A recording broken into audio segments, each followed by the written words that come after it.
Tidak masuk akal. AFC tiba-tiba ubah regulasi jelang laga Indonesia versus Bahrain Maret mendatang. 7 pemain inti terancam absen lawan Bahrain di GBK. Netizen, segitunya banget mau jegal Indonesia. Kedatangan pelatih kiper, mantan legenda Belanda dan Manchester United. Kekuatan Indonesia semakin solid dan mendunia. Edwin van der Sar. Saya tahu Indonesia dan mengikutinya sudah lama. Dukung kebijakan Indonesia percepatan lolos ke Piala Dunia. Mantan pelatih Belanda ini optimis Indonesia bisa tembus ke Piala Dunia 2026.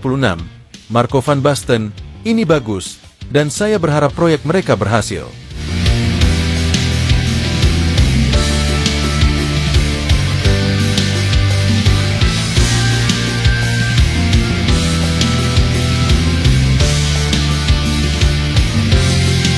Di tengah beberapa kejadian luar biasa yang terjadi di sepak bola Indonesia beberapa minggu ini, memang mendapatkan atensi luar biasa dari beberapa media di dalam bahkan luar negeri. Proses peralihan pelatih dari Shin Tae-yong ke Patrick Kluivert memang tidak bisa dipungkiri banyak mendapatkan penentangan dari supporter dan netizen. Bahkan muka STY sempat menghiasi timeline media sosial 2 pekan lalu.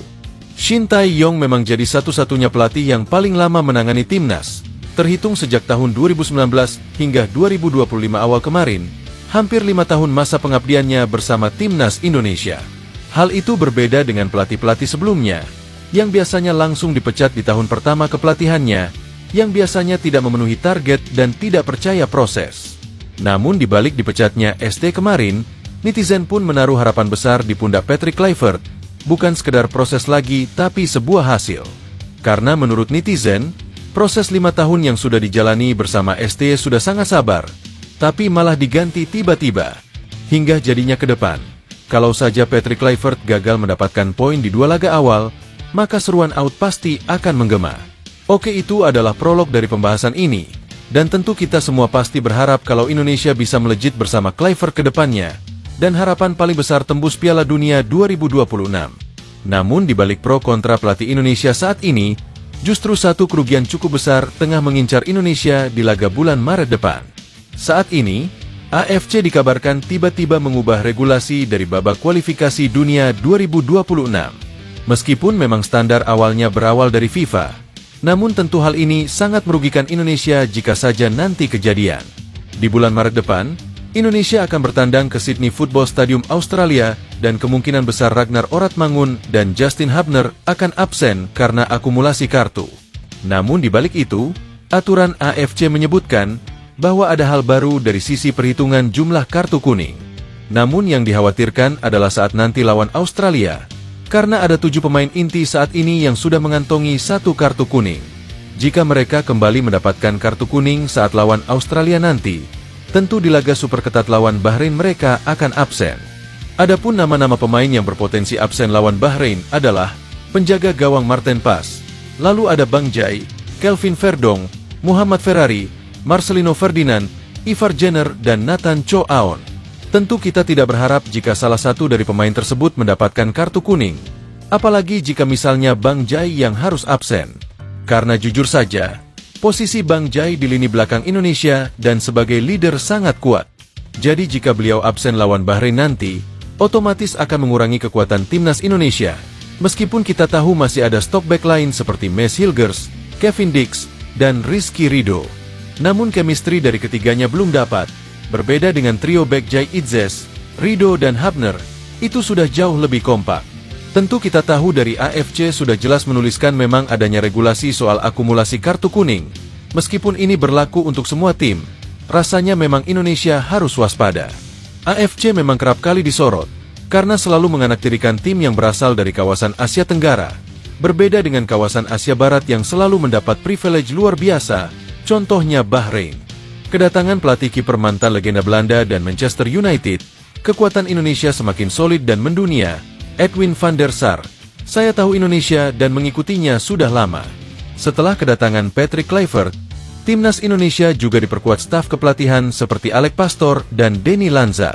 Mereka bertiga menjadi satu kesatuan yang aktif tukar tambah pikiran dalam meramu dan membuat strategi bersama timnas Indonesia ke depannya. Selain itu, akan ada juga nanti 2 asisten pelatih dari Indonesia, yang sampai saat ini memang belum diketahui siapa, tapi yang jelas kata Erick Thohir itu adalah pelatih lokal Indonesia. Selain itu, Patrick Kluivert memang sudah memperkenalkan pelatih fisik timnas beberapa hari lalu. Dia adalah Quentin Jacoba, pelatih fisik yang berasal dari Curaçao dan pernah bekerja sama dengan Kluivert. Dan yang menarik saat ini, isunya salah satu mantan legenda timnas Belanda yang juga jadi legenda klub asal Inggris Manchester United dikabarkan segera merapat. Dia adalah Edwin van der Sar, sosok mantan penjaga gawang yang memang sudah tidak asing di telinga. Dirinya disebut-sebut akan mengisi kekosongan pelatih kiper di tubuh timnas, dan tentu itu akan jadi angin segar jika saja benar terjadi. Selama ini, sosok pelatih kiper timnas memang diisi oleh Yoo Jae-hoon, mantan kiper legend Persipura Jayapura yang sudah WNI dan berasal dari Korea Selatan. Jika saja Edwin van der Sar bergabung, tentu pamor dari timnas akan kembali naik dan mengguncang dunia. Van der Sar pun buka suara terkait isu itu, dan memang tidak gamblang menjelaskan tentang perencanaan ke depan. Namun saat ditanya soal Indonesia dan sepak bolanya, dirinya mengaku sedikit tahu dan sudah mengikutinya akhir-akhir ini. Ya, Indonesia saya tahu. Itu adalah negara indah di kawasan Asia.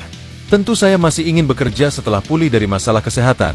Tapi saat ini saya masih mempertimbangkan beberapa tawaran untuk melatih, dan itu cukup sulit.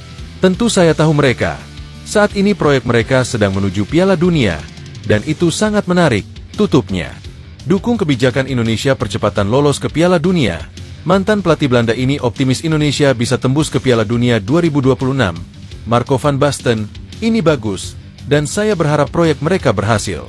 Di balik penentangan proyek naturalisasi keturunan yang berlangsung di Indonesia, nampaknya dari Belanda sana ternyata mendapatkan dukungan dan asesmen yang luar biasa. Menurut salah satu mantan pelatih top Belanda Marco van Basten, bahwa proyek yang dilakukan Indonesia saat ini adalah proyek yang ambisius dan bagus. Meskipun dia menilai kalau strategi semacam ini adalah akselerasi dan proyek jangka pendek, namun kedepannya dia berharap bisa melihat Indonesia benar-benar tampil di Piala Dunia. Kita tentu tahu, kalau saat ini PSSI sedang gencar melakukan naturalisasi pemain berdarah Indonesia-Belanda untuk membela timnas. Dan itu menjadi salah satu kekuatan besar kenapa Indonesia sampai saat ini berada di round 3.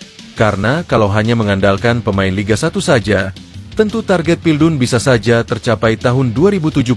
Marco van Basten menyebut, kalau Indonesia seharusnya lebih gencar mencari pemain keturunan Belanda Indonesia dengan status grade A. Karena jika berhasil lolos nanti, tentu mereka harus tambah kekuatan. Ya, saya dukung kebijakan mereka. Itu adalah proyek yang sangat ambisius dan menarik. Saya tentu berharap mereka benar-benar berada di Piala Dunia dan bisa bertemu Belanda, ucap Van Basten. Wah, gimana pendapat kalian, guys?